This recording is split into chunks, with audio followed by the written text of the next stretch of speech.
దాడి జరగలేదు, రైతులు దాడి చేయలేదు అని చెప్పి కలెక్టర్ గారు చెప్పిండ్రు. కానీ కొన్ని అసాంఘిక శక్తులు మాత్రం తప్పకుండా దాడి చేయడానికి ప్రయత్నించారనే విషయాన్ని వాళ్ళు క్లియర్ గా కలెక్టర్ గారు చెప్పిండ్రు. దాడిని తీవ్రంగా ఖండిస్తున్నాం, తీవ్రంగా పరిగణిస్తున్నాం. ఎందుకంటే ప్రజాస్వామ్యంలో దాడులకు తావులేదు. ఒక ముఖ్యమంత్రి నియోజకవర్గంలో అభివృద్ధి చేద్దామని చెప్పి ఒక విధంగా ప్రయత్నం చేస్తుంటే ఇలాంటి అసాంఘిక శక్తులు అభివృద్ధి జరగకుండా నిరోధించడం కోసం ఈ విధంగా కుట్రలు చేసి, ఈ విధంగా దాడులు చేసి, అధికారులను భయపెట్టించి అధికారులను పని చేయకుండా చేద్దామనే ఉద్దేశం ఏదైతుందో ఆ ఉద్దేశాన్ని మేము తీవ్రంగా ఖండిస్తున్నాం. ఫార్మా కంపెనీ అగ్రరాజున టీఆర్ఎస్ పార్టీ ఎట్టి పరిస్థితుల్లో పెట్టొద్దని చెప్పి చెప్తారు సార్, మీరేమంటారు? మీరు ఇదే ఫార్మా కంపెనీ పేరు మీద ఇబ్రహీంపట్నం నియోజకవర్గంలో 1000 ఎకరాలను టీఆర్ఎస్ ప్రభుత్వం సేకరించింది. మరి అప్పుడు ఏ విధంగా సేకరించింది? ఇప్పుడు ముఖ్యమంత్రి కాన్స్టిట్యున్సీ తన నియోజకవర్గాన్ని అభివృద్ధి చేద్దామని చెప్పి వేలాది మంది, వందలాది మంది యువకులకు ఉద్యోగాలు ఇప్పిస్తామని చెప్పి ముఖ్యమంత్రి గారు ప్రయత్నం చేస్తుంటే ఈ విధంగా అడ్డుకోవడం అనేది కేటీఆర్ కు, హరీష్ రావుకు ఇది తగదు. ఏ విధమైన బట్టి వెనుకడుగు వేసే ప్రసక్తి లేదు. అక్కడ తప్పకుండా ఇండస్ట్రీస్ వస్తాయి. ఫార్మా కంపెనీ కాదు, ఇంకా రకరకాల ఇండస్ట్రీలు వస్తాయి. అక్కడ పారిశ్రామికంగా చాలా ముందరికి తీసుకుపోయి చేసి అభివృద్ధి చేయడం జరుగుతుంది. కాంగ్రెస్ పార్టీ టీఆర్ఎస్ నాయకులని మాజీ ఎమ్మెల్యేలను టార్గెట్ చేసి ఈ రోజు జన భయమంత్రం చూసి అక్రమ అరెస్ట్ చేసిన ఈ రోజు నరేందర్ రెడ్డి గారు కూడా అరెస్ట్ అయింది. దాని మీద మీరేమంటారు? నిన్ననే నేను టీవీలో చూసిన ఐజీ గారు దాని మీద క్లియర్ గా ప్రతిస్పందించారు.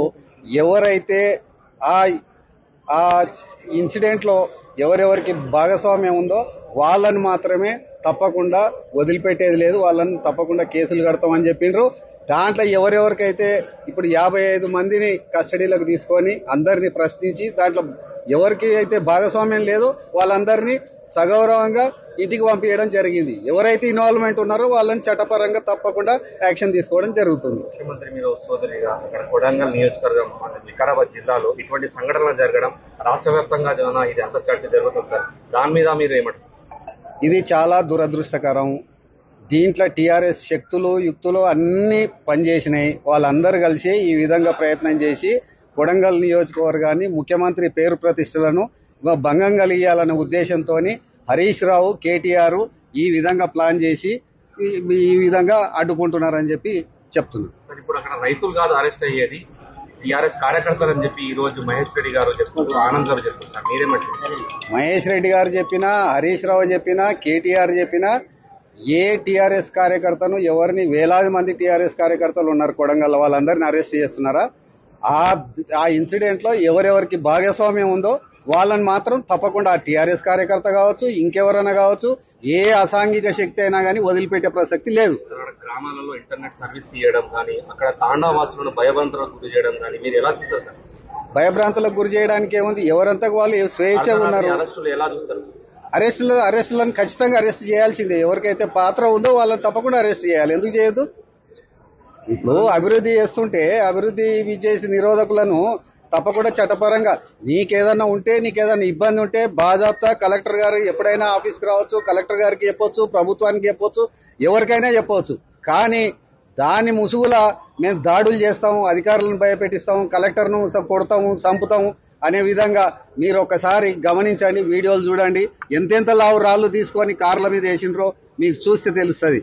ఇట్లాంటి వాటిని కూడా హరీష్ రావు, కేటీఆర్ ప్రోత్సహిస్తామంటే మరి హరీష్ రావు, కేటీఆర్ కూడా మల్లన్న సాగర్లా వందలాది మంది రైతులను రాత్రంతా ఊర్లు తిప్పి కొట్టి ఇచ్చేసి ల్యాండ్ అక్విజిషన్ చేసిరు. ఇప్పుడు అట్లేమన్నా జరుగుతుందా?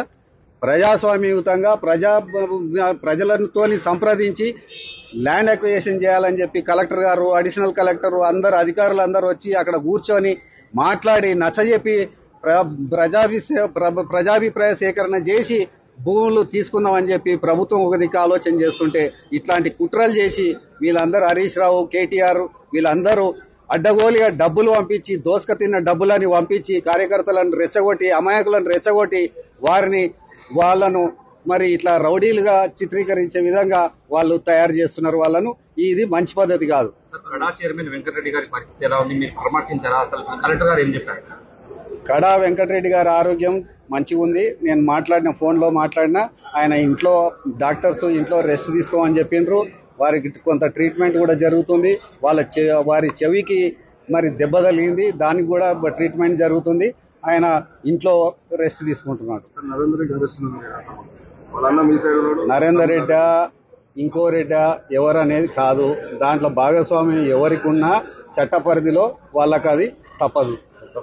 చెప్పినా కేటీఆర్ చెప్పినా ఏ టీఆర్ఎస్ కార్యకర్తను ఎవరిని వేలాది మంది టీఆర్ఎస్ కార్యకర్తలు ఉన్నారు కొడంగల్, వాళ్ళందరినీ అరెస్ట్ చేస్తున్నారా? ఆ ఇన్సిడెంట్లో ఎవరెవరికి భాగస్వామ్యం ఉందో వాళ్ళని మాత్రం తప్పకుండా ఆ టీఆర్ఎస్ కార్యకర్త కావచ్చు, ఇంకెవరైనా కావచ్చు, ఏ అసాంఘిక శక్తి అయినా కానీ వదిలిపెట్టే ప్రసక్తి లేదు. గ్రామాలలో ఇంటర్నెట్ సర్వీస్ తీయడం కానీ, అక్కడ తాండావాసులను భయభ్రాంతులకు గురి చేయడం కానీ మీరు ఎలా చూస్తారు సార్? భయభ్రాంతులకు గురి చేయడానికి ఏముంది, ఎవరంతా వాళ్ళు స్వేచ్ఛగా ఉన్నారు. అరెస్టులు ఎలా చూస్తారు? అరెస్టులను ఖచ్చితంగా అరెస్ట్ చేయాల్సిందే. ఎవరికైతే పాత్ర ఉందో వాళ్ళని తప్పకుండా అరెస్ట్ చేయాలి. ఎందుకు చేయొద్దు? ఇప్పుడు అభివృద్ధి చేస్తుంటే అభివృద్ధి చేసి నిరోధకులను తప్పకుండా చట్టపరంగా నీకేదన్నా ఉంటే, నీకేదన్నా ఇబ్బంది ఉంటే బాజాప్తా కలెక్టర్ గారు ఎప్పుడైనా ఆఫీస్కి రావచ్చు, కలెక్టర్ గారికి చెప్పొచ్చు, ప్రభుత్వానికి చెప్పొచ్చు, ఎవరికైనా చెప్పవచ్చు. కానీ దాని ముసుగుల మేము దాడులు చేస్తాము, అధికారులను భయపెట్టిస్తాము, కలెక్టర్ను కొడతాము, చంపుతాము అనే విధంగా మీరు ఒక్కసారి గమనించండి, వీడియోలు చూడండి. ఎంతెంత లావు రాళ్ళు తీసుకొని కార్ల మీద వేసినరో మీకు చూస్తే తెలుస్తుంది. ఇట్లాంటి వాటిని కూడా హరీష్ రావు కేటీఆర్ ప్రోత్సహిస్తామంటే మరి హరీష్ రావు కేటీఆర్ కూడా మల్లన్న సాగర్లో వందలాది మంది రైతులను రాత్రంతా ఊర్లు తిప్పి కొట్టి చేసి ల్యాండ్ అక్విజిషన్ చేసిరు. ఇప్పుడు అట్లేమన్నా జరుగుతుందా? ప్రజాస్వామ్యయుతంగా ప్రజలతో సంప్రదించి ల్యాండ్ అక్విజిషన్ చేయాలని చెప్పి కలెక్టర్ గారు, అడిషనల్ కలెక్టర్ అందరు అధికారులు అందరూ వచ్చి అక్కడ కూర్చొని మాట్లాడి నచ్చజెప్పి ప్రజాభిప్రాయ సేకరణ చేసి భూములు తీసుకుందామని చెప్పి ప్రభుత్వం ఒక దిక్కు ఆలోచన చేస్తుంటే ఇట్లాంటి కుట్రలు చేసి వీళ్ళందరూ హరీష్ రావు, కేటీఆర్ వీళ్ళందరూ అడ్డగోలుగా డబ్బులు పంపించి, దోసుక తిన్న డబ్బులని పంపించి కార్యకర్తలను రెచ్చగొట్టి, అమాయకులను రెచ్చగొట్టి వాళ్ళను మరి ఇట్లా రౌడీలుగా చిత్రీకరించే విధంగా వాళ్ళు తయారు చేస్తున్నారు వాళ్ళను. ఇది మంచి పద్ధతి కాదు. కడా చైర్మన్ వెంకటరెడ్డి గారి పరిస్థితి ఎలా ఉంది? మీరు పరామర్శించారా? అసలు కలెక్టర్ గారు ఏం చెప్పారు? కడా వెంకటరెడ్డి గారి ఆరోగ్యం మంచిగా ఉంది. నేను ఫోన్లో మాట్లాడినా ఆయన ఇంట్లో డాక్టర్స్ ఇంట్లో రెస్ట్ తీసుకోమని చెప్పిండ్రు. వారికి కొంత ట్రీట్మెంట్ కూడా జరుగుతుంది. వారి చెవికి మరి దెబ్బ తగిలింది, దానికి కూడా ట్రీట్మెంట్ జరుగుతుంది. ఆయన ఇంట్లో రెస్ట్ తీసుకుంటున్నాడు. నరేందర్ రెడ్డి ఇంకో రెడ్డి ఎవరు అనేది కాదు, దాంట్లో భాగస్వామ్యం ఎవరికి ఉన్నా చట్ట పరిధిలో వాళ్ళకి అది తప్పదు. చట్టం తన పని తాను చేసుకుపోతుంది. Thank you sir.